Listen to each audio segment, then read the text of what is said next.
This is the Philippines, a nation with a large population, rich history, culture, and national identity. This national identity of the Philippines we have today didn't actually start building during its colonial era, but rather 40 years before the Spanish gained control of the archipelago, a time when a Portuguese man named Magellan first circumnavigated the earth. Portugal, 1492. A 12-year-old Magellan was working as a page in the Portuguese court, and alongside him was Rui Falero, a friend whom he later planned his voyage with. Magellan was born into a minor Portuguese nobility and was sent to Queen Eleanor's court as a page at the age of 12. While serving as a page, he received good education, learning about geography, cartography, astronomy, and many other subjects. It was also during this time that he gained interest in exploration as he learned about the rivalry between Portugal and Spain. At the age of 25, Magellan joined the Navy. His first voyage was when he traveled to India. He stayed there for several years and participated in the conquest of Goa, an Indian city that became a colony.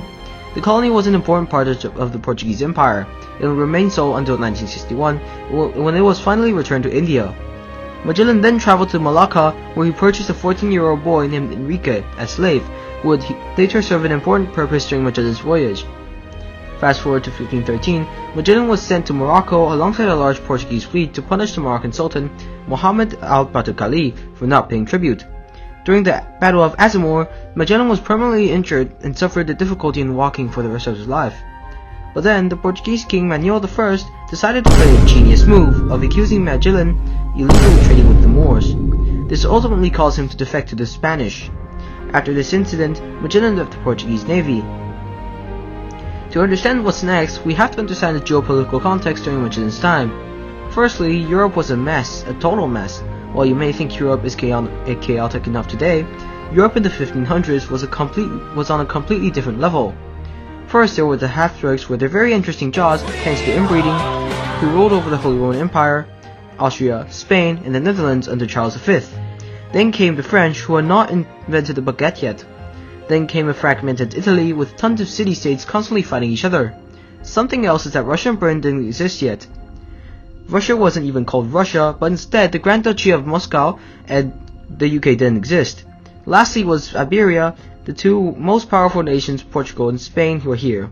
Earlier, the Treaty of Tordesillas has split the world into the half, which meant that Spain would have to avoid Portuguese colonies while sailing, and vice versa.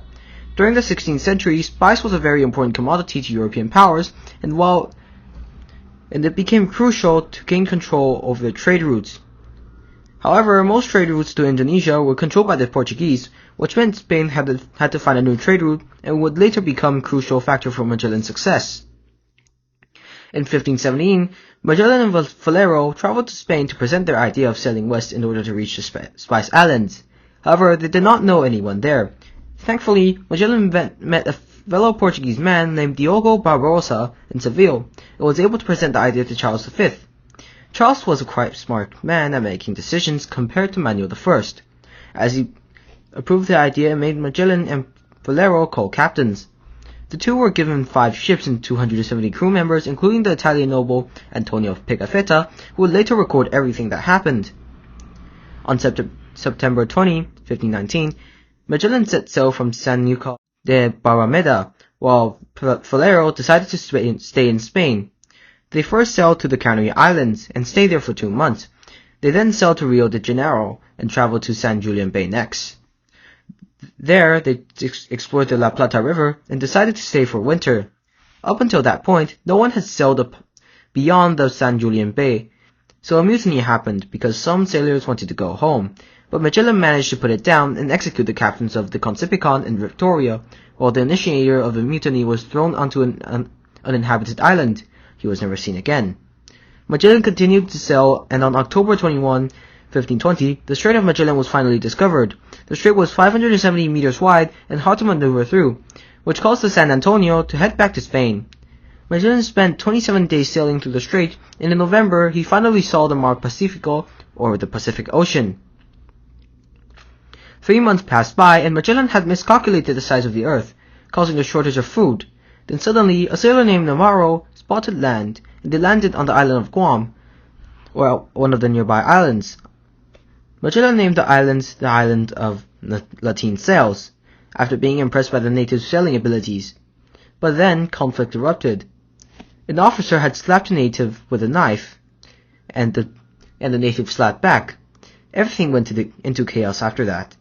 The other natives immediately returned to their boats, throwing spears at the Europeans. Meanwhile, another group of natives approached to trade with the Europeans while the battle was happening. Well, when the trade ended, that second group of natives also decided to attack, which forced Magellan to make peace with the natives.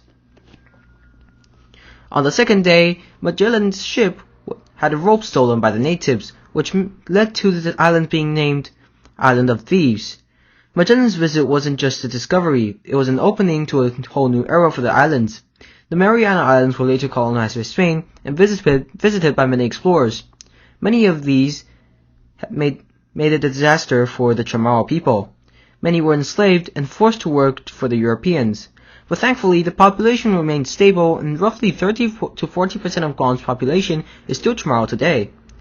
However, the scars of colonization will forever remain on the Northern Mariana Islands and Guam. To Europeans, it was a great discovery, as they now had a place to resupply when traveling to the Philippines, boosting trade and economic activity.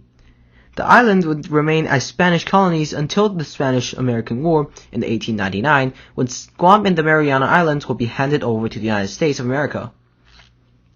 After a brief stay at Guam, Magellan landed in the Philippines on March 16, 1521. There, he found a highly organized society with a government and written language. It was discovered that they've been trading with the Chinese since the 8th century. In Cebu, the natives even know the Europeans existed, and the king was told by a Siamese trader to beware and respect white men. On Homonhon Island, Magellan first met the natives and befriended the natives of Butuan Island. When Magellan celebrated the Easter in the Philippines, the local rulers showed great respect and attended the events. In April, Magellan arrived in Cebu, where he sent his slave Enrique to talk with the local rulers. They introduced Christianity to the locals, and they loved it. Hundreds of people were converted, including the king and the queen of Cebu. Magellan, surprised that the locals would be so enthusiastic, gave the Santo Niño icon to the locals. Though Magellan achieved great success in the Philippines, he also died there. A local chief told Magellan he couldn't pay tribute to the Spanish because the ruler of Mactan Island, Lapu-Lapu, didn't allow it. Magellan decided to show the power of Europeans and decided to engage in battle himself despite being advised not to. Lapu-Lapu had 1,500 men and greatly outnumbered the Europeans. During the Battle of Mactan, Magellan was shot by a poison arrow and was killed by enemy warriors. Though Magellan had died, he left a huge impact in the Philippines. To natives, he introduced Christianity, which is still by far the largest religion there, and the Santo Niño icon given to the locals at Cebu is still the most popular icon there. While bringing religion to the Philippines, Magellan also started an age of bloodshed and violence in the Philippines, as he represents the start of the colonization by Spain. By 1565, Spain will have fully colonized the Philippines and rule over 300 years, in which tons of natives will be enslaved, killed, or tortured. However, Magellan also accidentally contributed to the creation of what we know today as the Philippines. The Battle of Mactan, which Magellan initiated, now symbolizes the first Filipino resistance against invaders, and the chief who killed Mactan became a national hero of the Philippines and even had the city named after him. This started a long process that would slowly form a national identity that is today known as Filipino. After the battle, the Victoria and Trinidad continued to sail to the Spice Islands, and after reaching the Spice Islands, the Trinidad had to be left in Indonesia to be repaired. On September 6, 1521, 18 people aboard the Victoria arrived in Seville, Spain, completing the first circumnavigation of the Earth. Magellan's voyage wasn't just the first circumnavigation. For Europeans, they now had a greater knowledge of what the Earth was like, and trade was boosted through the discovery of new islands, creating huge amounts of income for Spain. For natives, Magellan's voyage led to bloodshed, but also a national identity that would still impact the places Magellan visited today. Thank you for watching.